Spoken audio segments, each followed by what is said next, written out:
Now we've got content creator and author of the new book, A Return to Common Sense, How to Fix America Before We Really Blow It. You might know her as PoliticsGirl, Leigh McGowan. Leigh, thank you so much for taking the time.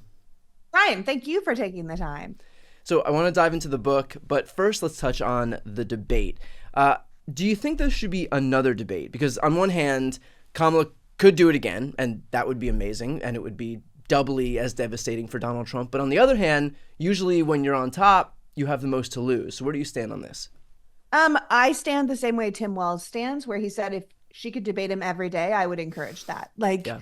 I think the more we see of Donald Trump, the more we realize he is completely unfit to be president. I mean, this is what we're looking at right now.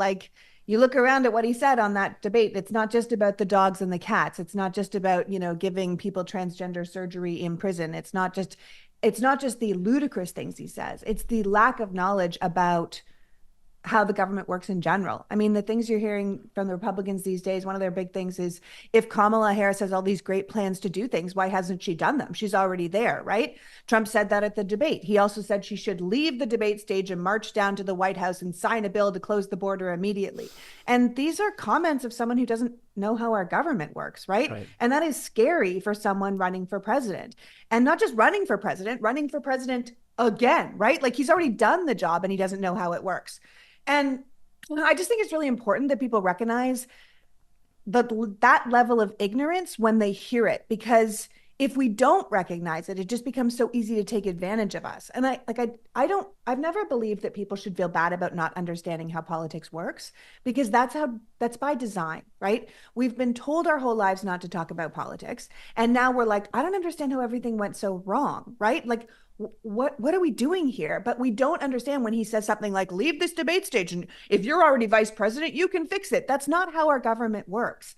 And that's the thing. That's why, I mean, literally, you're having me on to talk about my book. That's literally why I wrote my book. It's a political book for non-political people. Yeah. Because I think you can't fix anything if you don't know how it works. You can't, if I open up my car and you say, Leigh, the problem is with your carburetor. And I'm like, great, Brian, like, what's the carburetor? Like, I can't possibly fix it if I don't know. But if the people running for the highest office in the land don't know, what are we doing, right? Like, there's a reason that Trump says he loves the uneducated, and it's because he can spew stuff like that on the stage, and we end up talking about the dogs and cats ridiculousness when we're like, he doesn't know how the government functions. I watched an interview with Jill Stein the other day, and someone asked her how many people were in the House of Representatives, and she was like, I don't know, like 600 some odd. And I was like, holy hell, like she's running for president. Like that's ludicrous. There are 435 members, Jill, and then there's 100 senators, and there are 535 people total who can make our laws. And you want to be in charge of them and you don't even know that? That's where we are as a country. And watching Kamala on that stage have such a thorough knowledge of how things work should make people feel relief. Two things on that. The first is you'd mentioned the analogy with the carburetor. I think if there's one human being on the face of the earth that could not tell you what's wrong with your car, it's me. The second is it's especially ironic that Donald Trump all of a sudden is imbuing all of this authority onto Kamala Harris as VP when his own VP tried to exercise his authority, his rightful authority to not unilaterally anoint Donald Trump the winner of an election, but recognize the perfunctory power that he has on January 6th, and Donald Trump tried to subvert him. So all of a sudden, he thinks that the VP should have all of this power to do X, Y, and Z, when he was trying to undermine his own vice president when he was actually following the rules on January 6th. Just a couple of small notes.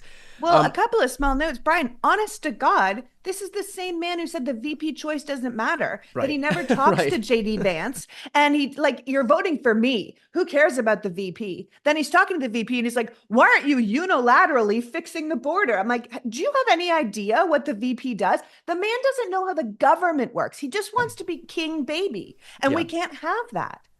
What was the most striking part of the debate, in your opinion? I know this is a target-rich environment.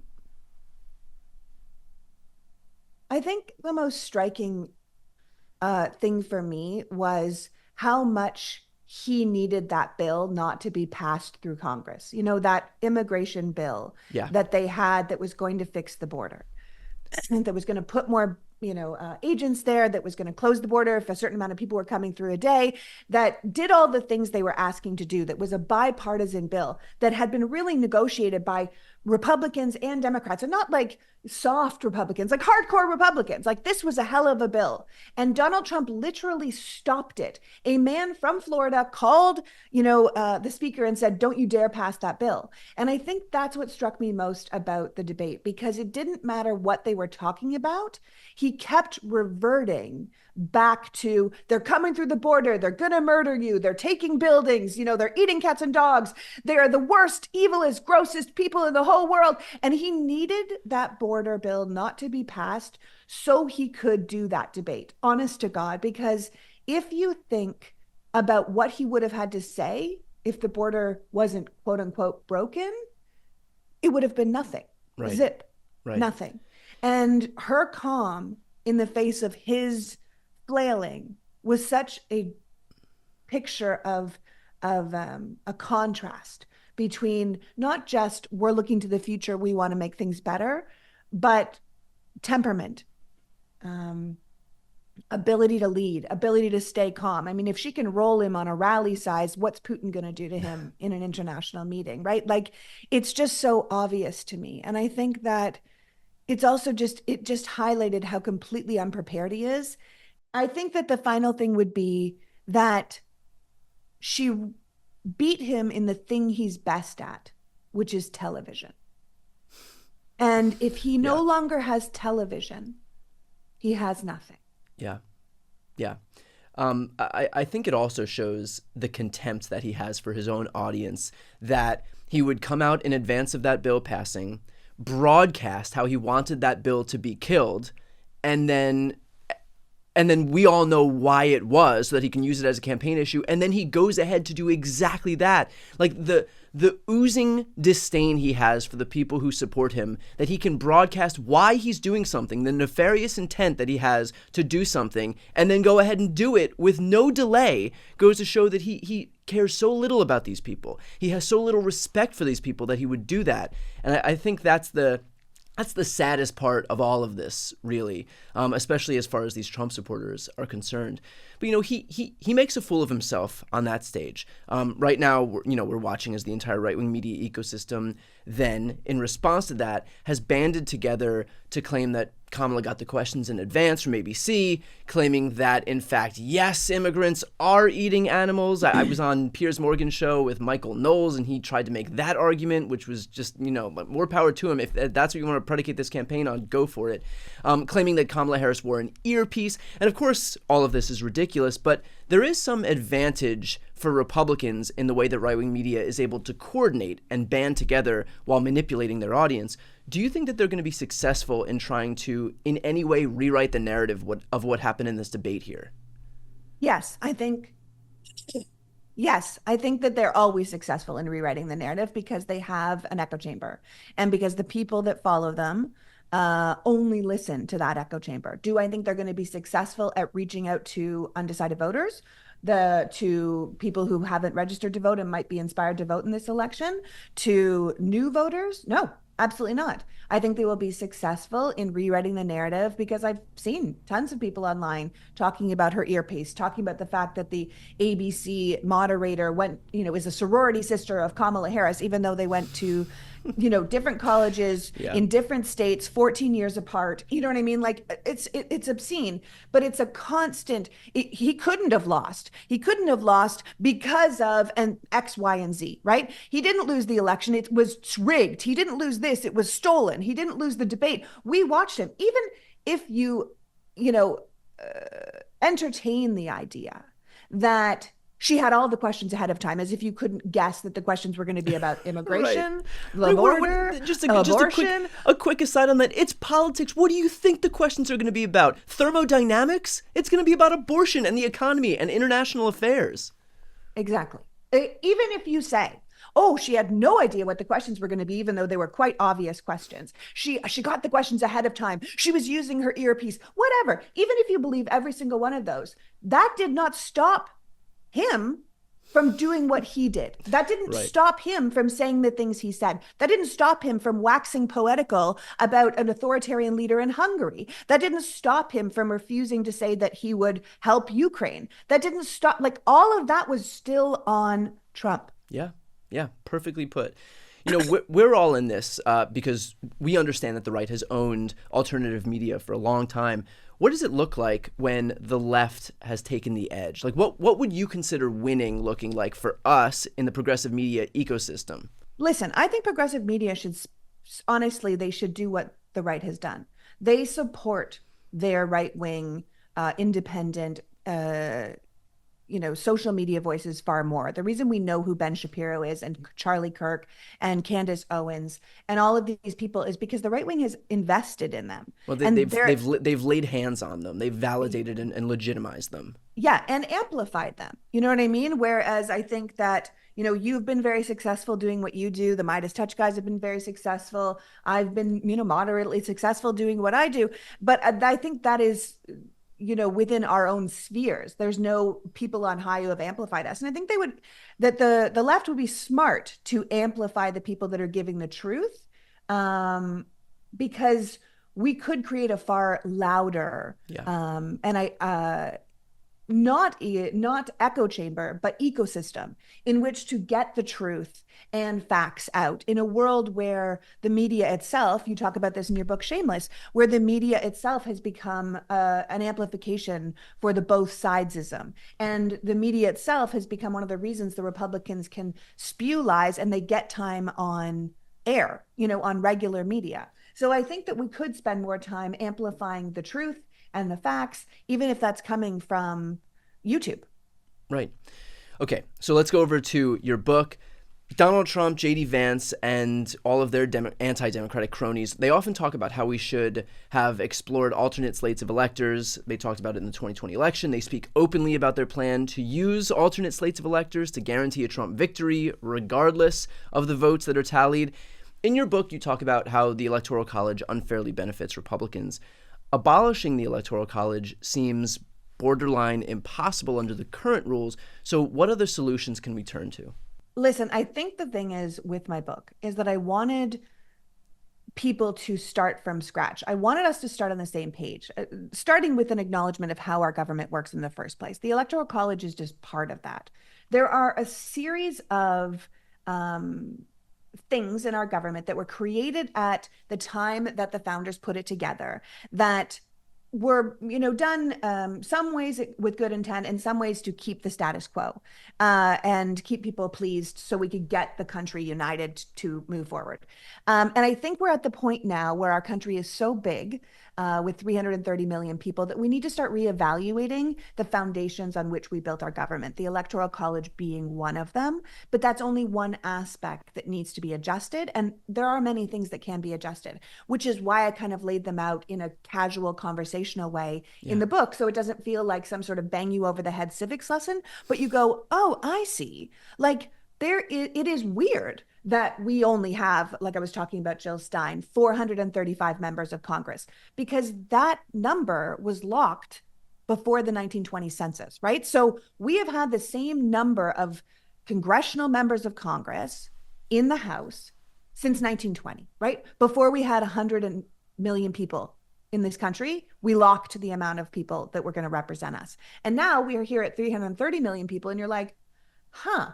Every single one of those people represents between 700,000 and 1 million people each. Like, that's not a representative democracy. Like, there's no way those people could possibly represent us. They couldn't even answer all of our emails, right? So you go, well, why is it like that? And you're like, it was like that because this is what happened. So there's a bill right now that a House member from Oregon put on the floor to expand the amount of House members at the next census. And that is something that people should be talking about. Be like, yeah, let's get back to at least the numbers we were in the 90s. So each one of those people represents 500,000 people. Right. And then we can move forward from there. We're not in line with our peer nations in so many ways that would actually make us the representative democracy that we say we are. And the Electoral College is only part of that. So I wanted people to understand that there are many steps that we can take to become the country we tell people are. This, shining beacon of democracy. Well, we're not really. You know what I mean? Like theoretically we are. And yet there are steps that we could take, from the filibuster in the Senate to expanding the amount of House seats, to giving us more states, making DC a state, making Puerto Rico a state if they want to be, this kind of thing, because we used to grow. We used to change. The founders wrote the Constitution knowing it should be advanced. They gave us the Bill of Rights, then we got a bunch of amendments, and then we just stopped making amendments in the 70s.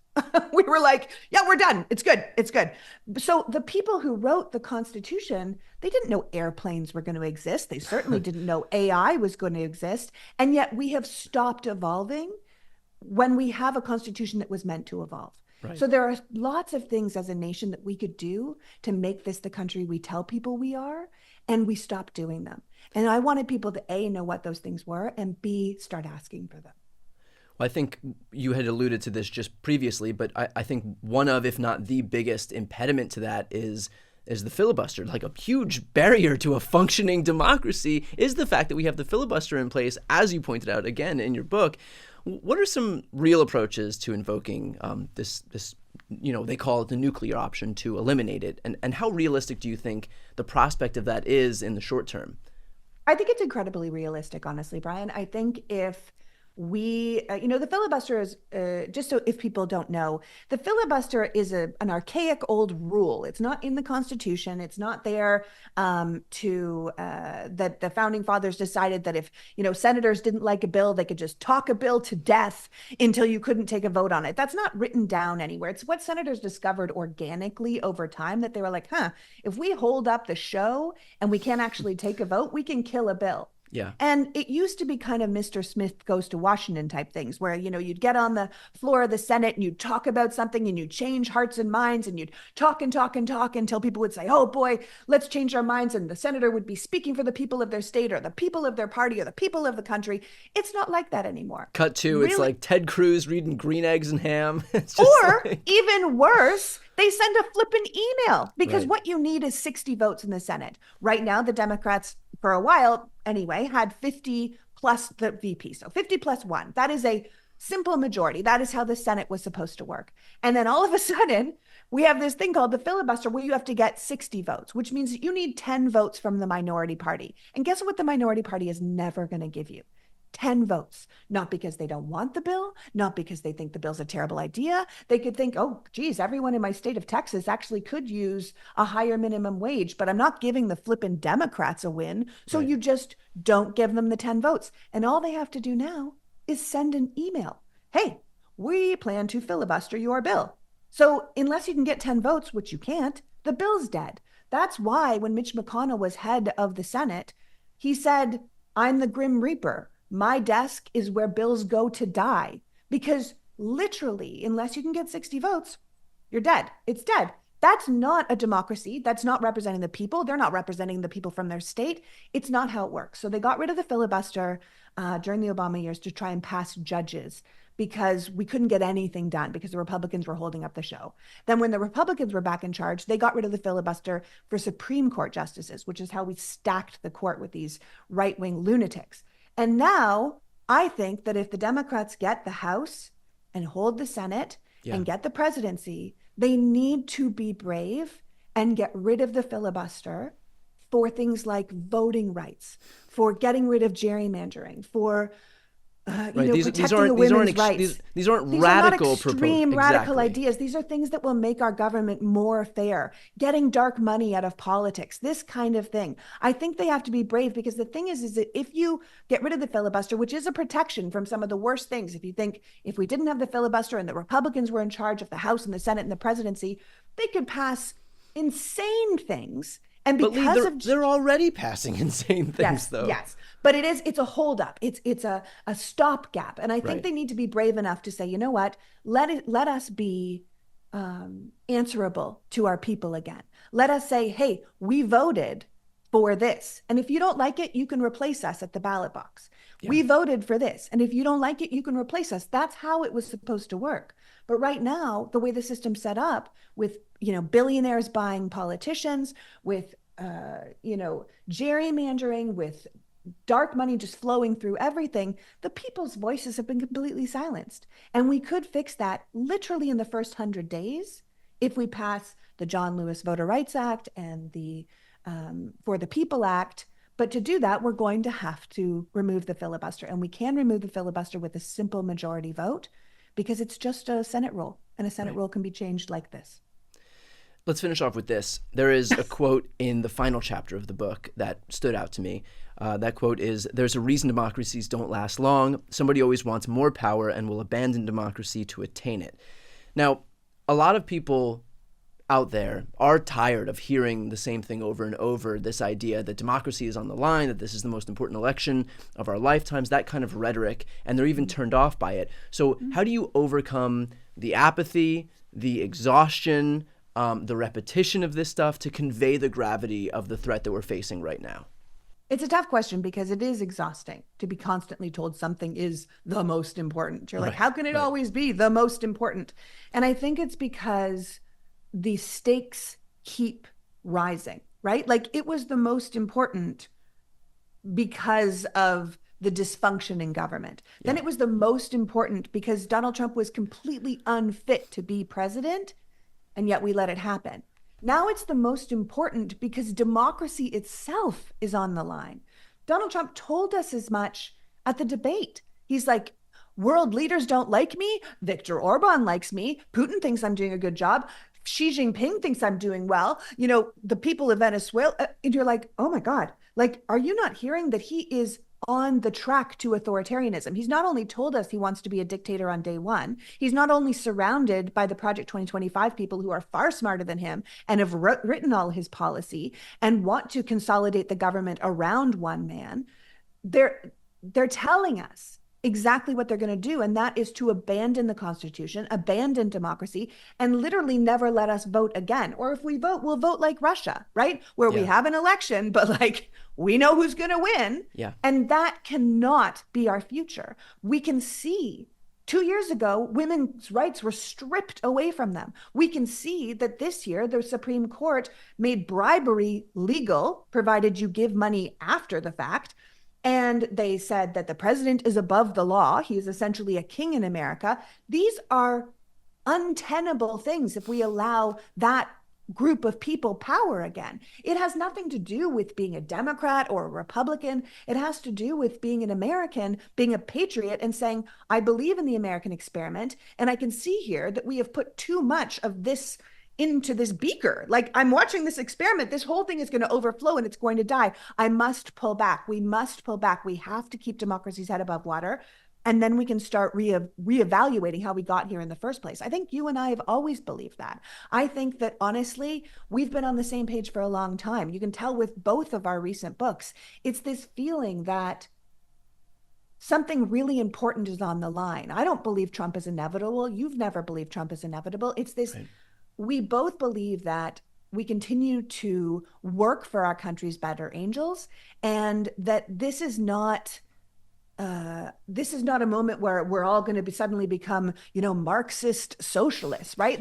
There will be plenty of time to disagree on policy once we've saved the country from rising fascism on a dying planet, right? But that'll be a lot easier to do with a functioning government that isn't in the middle of a religious war. When you find, Bernie Sanders and Dick Cheney on the same team, the other team has lost it. And that is the moment we sit in, right?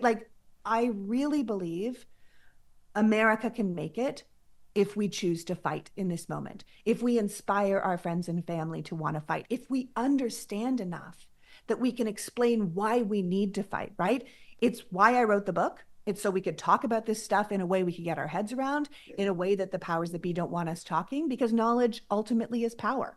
And I wanted people to have that power, not only going into this election, but to rebuild the country moving forward on stronger foundations and with a clearer lens of what we should expect, not only from our government, but from our legislation and from the nation in general. Well, look, I think for people watching right now, in the progressive media space, in any political media space, there are people, who do it for followers and fame and money, whatever. Leigh is here for the best reasons. She believes so deeply in this stuff. I've had the honor to be able to spend time with her. We've done work in Wisconsin together. We've traveled together. Please support her. This is the exact type of person we should elevate, lift up, and whose voice is so important in this movement. So the book, again, is A Return to Common Sense: How to Fix America Before We Really Blow It. You can find it anywhere you get to, where you buy books. It's available this upcoming Tuesday, September 17th, but it's already available for pre-order right now. So again, please grab the book when you can. Leigh, thank you so much for taking the time. I appreciate it. Well, Brian, thank you so much for taking the time, and thank you for saying what you said. I mean, honestly, I keep thinking if we could get people to care about this country as much as I do, if there were hundreds of me, thousands of me, millions of me out there, people who really saw the potential of this amazing country and were willing to do the work, we really would be the greatest country in the world. But for now, I kind of think we should stop saying we are and start trying to be it.